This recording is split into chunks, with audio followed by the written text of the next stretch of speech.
बिस्मिल्लाहिर्रहमानिर्रहीम। जी सामीन, देवबंदी मौलवी साजिद नकलबंदी उसने एक वीडियो बनाई और माअज़ल्लाह अकाबिरीन के बारे में, अहले सुन्ना बरेलवी अकाबिरीन के बारे में कहा कि वो गुस्ताख़ रसूल हैं। और वीडियो का उन्वान भी ऐसा ही था कि बरेलवी अकाबिर माअज़ल्लाह गुस्ताख़ रसूल, नबी को अनपढ़ कहा। हम कहते हैं तुझे बड़ा शौक़ होता है ना, कहता है कि चारपाई के नीचे झाड़ू दो। अब हम तुम्हारा इतना गंद बताने लगे हैं तुम्हारे अकाबरीन का कि तुम्हें झाड़ू भी देना पड़ेगा और पोंछा भी लगाना पड़ेगा, लेकिन फिर भी ये गंद तुम्हारा साफ़ नहीं होगा। और तू ही बड़े डायलॉग मारता है और कहता है कि हाथी के दांत खाने के और हैं और दिखाने के और हैं। और कभी तू कहता है कि आपका ही जूता आपका ही सर। और कभी तू कहता नज़र आता है कि हमें किसी को काफिर बनाने का शौक़ नहीं है, लेकिन अगर कोई ख़ुद काफिर बनता है हमें उसे मुसलमान करने का भी शौक़ नहीं है। तो यही बात है, हम भी तुझे यही कहते हैं कि हाथी के दांत खाने के और हैं और दिखाने के और हैं। हम तुम्हारी जब इबारतें तुम्हारे सामने पेश करेंगे फिर देखना। और आगे तू यही जो कहता है ना कि आपका ही जूता और आप ही का सर, बिल्कुल ऐसे ही होने वाला है। फिर तू मातम करते रहना बेटा और अपने आप को जूते मारते रहना। अब हम तेरे ही सामने तेरे ही अकाबिर की इबारत पेश करने लगे हैं और उस इबारत की ज़द में जो तेरे बड़े आ रहे हैं उन्हें भी देख। तूने हम पे इल्ज़ाम लगाया था कि बरेलवी गुस्ताख़ रसूल हैं कि, और तूने फिर क्या किया, यहाँ वहाँ से कुछ इबारात के टुकड़े उठा के और तूने कहा कि बरेलवी गुस्ताख़ हैं। अब मैं तेरे सामने तेरे ही अकाबिर की इबारत पेश करने लगा हूँ और उसकी ज़द में तेरे जो बड़े आ रहे हैं, फिर उसे बचा और अपना जूता अपने सर पे मार, मातम कर, रो और बचा अपने बड़ों को। तूने कहा था ना बरेलवी गुस्ताख़ हैं, अब बचा अपने बड़ों को। तेरे ही बड़े की इबारत की रोशनी में तेरा बड़ा काफिर बनता है। लाइन मक्कार, तुझे बड़ा शौक़ है ना गुस्ताख़ गुस्ताख़ कहने का। अब हम तेरे सामने तेरी ही इबारत पेश करने लगे हैं। तुम्हारे ही देवबंदी फतावाए महमूदिया है, वहाँ सवाल हुआ और इसे तुमने ऊपर क्या लिखा है, फ़कीहुल उम्मत और मुफ्ती आज़म हिंद है महमूद हसन गंगोई। वहाँ सवाल हुआ कि ज़ैद ने अपनी तकरीर के दौरान उम्मी के माना बयान किए हैं, अनपढ़, जाहिल और जाहिल मुतलक बयान किए हैं। तो उसके जवाब में तुम्हारे ही इस मुफ्ती ने क्या जवाब दिया? जवाब दिया आगे सफ़ा नंबर 228 पे और कहा कि सिर्फ़ लफ्ज़ उम्मी की ये तशरीह की है कि जो बेशुमार मखलूक पर सादिक भी आती है, यानी बेशुमार मखलूक पर सादिक आती है, सिर्फ़ लफ्ज़ उम्मी की ये तशरीह की है। यानी इस इबारत से कहना ये चाहता है कि नबी के लफ्ज़ उम्मी की ऐसी तशरीह ना करो कि मखलूक पर सादिक आए, और यहाँ मखलूक पर सादिक आती है। और आगे कहा और शान अक़दस सल्लल्लाहु अलैहि वसल्लम में इसका वहम भी नहीं हो सकता। अगर कोई शख्स सय्यदुल कौनैन इमामुल मुरसलीन सल्लल्लाहु अलैहि वसल्लम के लिए ऐसे अल्फाज इस्तेमाल करे तो वो ईमान से ख़ारिज हो जाएगा। उस पर तजदीद ईमान व तजदीद निकाह लाजिम। अब फतावा महमूदिया वाला तो कह रहा है कि लफ्ज़ उम्मी इस्तेमाल करना ना, इससे तो बंदा ईमान से भी ख़ारिज हो जाएगा। तजदीद ईमान लाजिम, तजदीद निकाह लाजिम।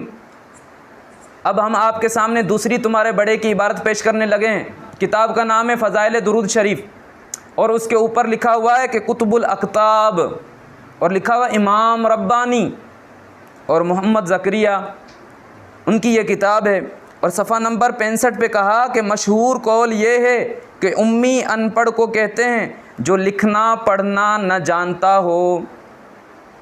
अब बताएं, फतावा महमूदिया वाले ने तो ये कहा कि लफ्ज़ उम्मी कहना, इससे तो ईमान से बंदा खारिज हो जाता है। तजदीद ईमान, तजदीद निकाह लाजिम। अब इसी फतवा की रोशनी में तुम्हारे मौलाना ज़करिया तो काफिर बनते हैं कि इसने कहा है कि उम्मी, फिर आगे उम्मी की तशरीह ये की कि अनपढ़, लिखना पढ़ना न जानता हो, और वहाँ यही कहा गया कि जाहिल मुतलक। तो ऐसा नबी के लिए मखलूक पर जिसका सिद्क होता हो ऐसी माना नहीं कर सकते, ये कुफ्र है। अब बचा अपने बड़े को। और इसने जो ये वीडियो बनाई और जिसमें हमें गुस्ताख कहा, इसका ख़ुलासा यही है कि ये कह रहा था कि नबी जो है उम्मी जो कहेगा वो गुस्ताख है। और ये हवाला कहाँ से लाया था? ये छोटी सी इबारत का टुकड़ा एक उठा के लाया अल्लामा फैज़ अहमद उवैसी साहब की किताब से, और किताब का नाम है पढ़ा लिखा उम्मी। इस किताब से जो फ़ायदा इसमें बयान किया गया था उसका एक छोटा सा हिस्सा लाया और वहाँ से ये इबारत पढ़ी कि फ़ायदा हुजूर अलैहिस्सलाम को अनपढ़ लिखना कहना बेअदबी व गुस्ताखी है। तो अब इसने कहा देखो फैज़ अहमद उवैसी ने अपनी किताब में लिखा कि नबी को अनपढ़ कहना जो है वो बेअदबी और गुस्ताखी है। ये इसने आधी इबारत पढ़ी थी। आगे मैं जवाब देता हूँ। ये आधी इबारत पढ़ के आगे इस मक्कार ने क्या किया कि मज़हरुल कुरान से छोटा सा टुकड़ा इबारत का उठाया, वहाँ भी मुकम्मल इबारत नहीं ली, और इससे फैज़ अहमद उवैसी साहब की भी मुकम्मल इबारत नहीं ली, बल्कि आधा आधा हिस्सा लिया। अब मज़हरुल कुरान की इबारत का भी आधा हिस्सा लेकर ये मक्कार जो है गुस्ताखी का इल्ज़ाम लगाता है, और ये बचाना चाहता है मक्कार अपने मुफ्ती तारिक मसूद को बचाना चाहता है कि उसने क्या कहा था कि नबी अनपढ़ हैं, लिखना पढ़ना नहीं जानते थे, कुरान में मिस्टेक और गलती 100% है और उसको नबी ने सही नहीं करवाया। तो इस माना को ये बचाना चाहता था। तो इसी एतबार से नबी को जाहिल मुतलक कहना तो महमूद अल हसन देवबंदी की इबारत के तहत तो ये तारिक मसूद भी काफिर बनता है। अब इसने क्या किया, मक्कार ने हमारे ऊपर इल्ज़ाम लगाने के लिए कि चोर मचाए शोर, तो फैज़ अहमद उवैसी साहब की आधी इबारत ली और आधी इबारत मज़हरुल कुरान की ली। मज़हरुल कुरान की इबारत क्या है कि अल्लाह ताला ने मोहम्मद सल्लल्लाहु अलैहि वसल्लम को पिछली किताबों में उम्मी लक़ब से याद फरमाया है, इसलिए आप अनपढ़ थे। ये इबारत उठाई और कहा पीछे फैज़ अहमद उवैसी ने कहा है कि अनपढ़ कहना गुस्ताखी और बेअदबी है, लिहाजा मज़हरुल कुरान वाला जो है वो गुस्ताख है। जाहिल मक्कार बंदे, ना तो वहाँ की तूने पूरी इबारत पढ़ी ना यहाँ की इबारत पूरी पढ़ी। अब दोनों इबारतें मैं आपके सामने रखने लगा हूँ, आप फैसला करें इस मक्कार ने कितना दजल दिया है। अब हम आपके सामने अल्लामा फैज़ अहमद उवैसी साहब का फ़ायदा बयान करने लगे हैं। आपने लिखा था कि हुजूर सल्लल्लाहु अलैहि वसल्लम को अनपढ़ लिखना कहना बेअदबी और गुस्ताखी है। उम्मी का माना हुजूर अलैहिस्सलाम के लिए बेपढ़ा होना चाहिए, अनपढ़ नहीं बल्कि क्या बेपढ़ा होना चाहिए, क्योंकि अनपढ़ का मतलब है इल्म से कोरा। इल्म से अनपढ़ का मतलब आपने क्या बयान किया आगे जाके, इल्म से कोरा। और दूसरे यानी बेपढ़ा का जो माना है, दूसरे का माना है किसी से पढ़ कर आलिम नहीं बना बल्कि अताए ईज़दी से, यानी अल्लाह तबारक व ताला की जानिब से इल्म अता हुआ, इसी से आप आलिम हैं, दुनिया वालों में से किसी से नहीं पढ़े। अब इसकी माना बिल्कुल वाज़े हो गई कि अल्लामा फैज़ अहमद उवैसी साहब ने जिस चीज़ को गुस्ताखी ठहराया है वो है इल्म से कोरा होना। अनपढ़ की माना क्या कि इल्म से कोरा होना। अलबत्ता दूसरी बेपढ़ा की माना जो आपने बयान की कि अल्लाह तबारक व ताला की जानिब से इल्म का अता किया जाना, तो ये कोई गुस्ताखी और बेअदबी नहीं है। अब हम चलते हैं तफसीर मज़हरुल कुरान की पूरी इबारत की जानिब। क्या वहाँ इस माना में यानी इल्म से कोरा की माना में तफसीर उम्मी की गई है या किसी और माना में की गई है? अब हम देखते हैं तफसीर मज़हरुल कुरान को। जिल्द अव्वल है और सफ़ा नंबर 481। वहाँ क्या फरमाया आपने फरमाया अल्लाह ताला ने मोहम्मद सल्लल्लाहु अलैहि वसल्लम को पिछली किताबों में उम्मी लक़ब से याद फरमाया है, इसलिए कि आप अनपढ़ थे। फिर आगे आपने क्या फरमाया, आगे इस अनपढ़ की माना क्या है वो क्या बयान फरमाई। आगे फरमाया अनपढ़ होना हुजूर के लिए बड़ा फ़ख्र है, न पढ़े न लिखे और वही के ज़रिए बड़े बड़े पढ़े लिखों को दुनिया और दीन के इंतज़ाम सिखा दिए।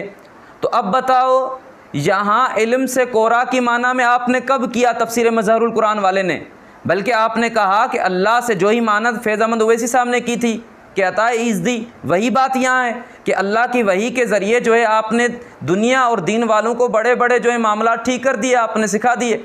लिहाजा उस माना में नहीं है, यहाँ पे इल्म से कोरा की माना में नहीं है। जब इल्म से कोरा की माना में अनपढ़ नहीं है तो गुस्ताखी और बेअदबी भी नहीं। अब सामीन के जहन में सवाल आ रहा होगा कि अनपढ़ का लफ्ज़ तो इस्तेमाल हुआ है दोनों जगह पे, अगरचे माना कोई भी हो। तो इसका जवाब यही है कि अनपढ़ माना और में इस्तेमाल हो रहा है। जैसे आप देखते हैं कि जनाब का माना हमारे यहाँ इज़्ज़त की माना में इस्तेमाल होता है।